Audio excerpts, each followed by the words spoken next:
लाडला कैसे अनोखी बात रे कैसे। पाकिस्तान में बिल्किस खानम के इंतकाल से गुलकारी का एक अजीम बाब हमेशा के लिए बंद हो गया। रेडियो, गजलें और फिल्मी गीत गाने में महारत रखने वाली बिल्किस खानम ने अपनी जिंदगी में लाजवाल उरूज देखा। फिल्मों में उनके गीत कामयाबी की जमानत समझे जाते थे। रेडियो पर लोग उन्हें सुनने के लिए बेताब रहते थे। बुलबुल कहलाई जाने वाली बिल्किस खानम ने अपना बचपन कैसे गुजारा, कैसे एक आम सी लड़की पाकिस्तान की मकबूल तरीन गुलकारा बनी, करियर के उरूज पर गुलकारी को क्यों खैराबाद कह दिया, ये सब हम बताएंगे और उन्हें खिराजे तहसीन पेश करेंगे आज की इस वीडियो में।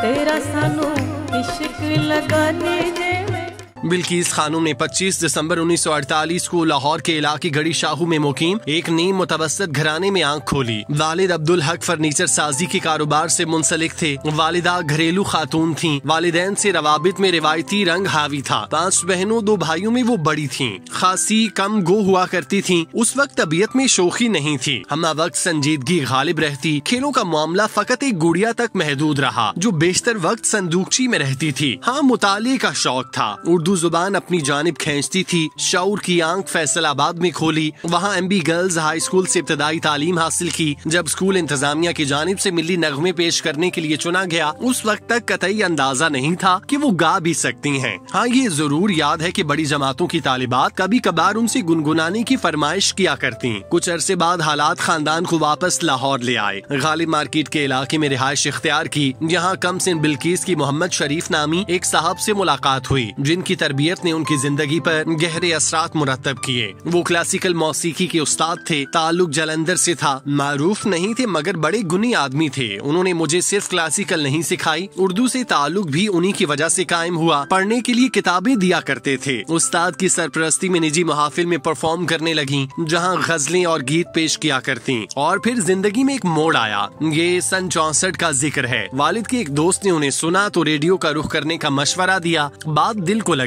उस्ताद के साथ रेडियो स्टेशन पहुंच गईं। जिन साहब ने रेडियो में किस्मत आजमाने का मशवरा दिया था, उनके मोहल्ले में रेडियो स्टेशन का चपड़ासी रहा करता था जिसकी उस वक्त के रीजनल डायरेक्टर मुख्तार सिद्दीकी से अच्छी सलाम दुआ थी। तो उस चपड़ासी ने, जिसे रेडियो की जुबान में स्टूडियो कमिश्नर कहा जाता था, रेडियो ऑडिशन के लिए मेरी सिफारिश की। ऑडिशन के 3 माह बाद बुलावा आया। इब्तदा कोर्स में गाया। लाइव प्रोग्राम हुआ करते थे। नए फनकारों को शुरू के 2 माह कोर्स में ही करवाया जाता ताकि ट्रेनिंग हो जाए। उस वक्त हमें फी प्रोग्राम 25 रुपए मिला करते। रेडियो पर पहली बार अपनी आवाज सुनी तो मुतमईन होने की बजाय मजीद बेहतरी की ख्वाहिश ने जन्म लिया।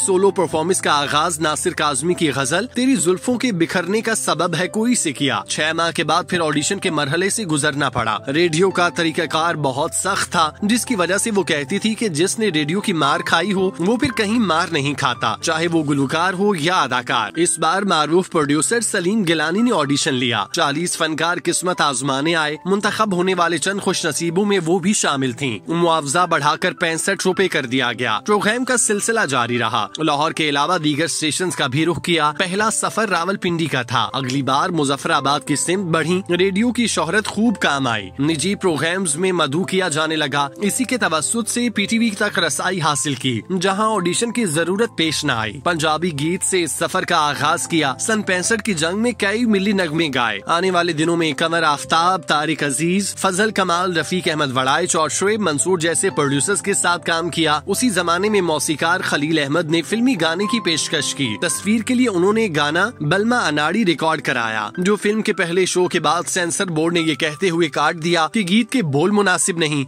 जहां ख्वाजा खुर्शीद अनवर, निसार बज़मी और नौशाद साहब के साथ काम किया, वहीं फिल्मी दुनिया के चंद नए मौसीकार की धुनों को भी आवाज दी। मौसीकार मियां शहरियार ने बीबी नामी फिल्म के तमाम गाने उनसे गुनवाए मगर वो फिल्म रिलीज न हो सकी। शोहरत का सफर जारी था मगर जल्द ही फिल्मों से ऊब गयी। इस हवाले से उन्होंने एक इंटरव्यू में बताया कि मैं खुद को इस माहौल में ढाल नहीं सकी। धीरे धीरे इंडस्ट्री से दूर होती गईं। 25-30 फिल्मी गाने गाए, लेकिन मेरी किस्मत अच्छी थी क्योंकि तमाम ही फिल्में डब्बे में गईं। फिल्म इंडस्ट्री से दूरी का एक सबब कराची आमद भी था। ये सन 70 का जिक्र है। एक निजी महफिल में शिरकत के लिए शहर कायद का रुख किया, जो इतना भाया कि यहीं डेरे डाल लिए। जल्द ही पीटीवी से जुड़ गयी, जहाँ एक ऐसा गीत रिकॉर्ड कराने का मौका मिला जो अमर हो गया। अनोखा लाडला उस्ताद आशिक अली खान की कंपोजिशन था, जिसे असद मोहम्मद खान के कलम ने जदीद आहंग दिया। अमीर इमाम के प्रोग्राम सरगम में ये गीत पहली बार पेश किया गया और चंद ही रोज में जुबान ज़द-ए-आम हो गया। उन्हीं दिनों उबैद अलीम की गजल कुछ दिन तो बसों मेरी आंखों में रिकॉर्ड कराई, जो उस्ताद नजर हुसैन की कंपोजिशन थी। उसने भी मकबूलियत की दौड़ में सबको पीछे छोड़ दिया। कुछ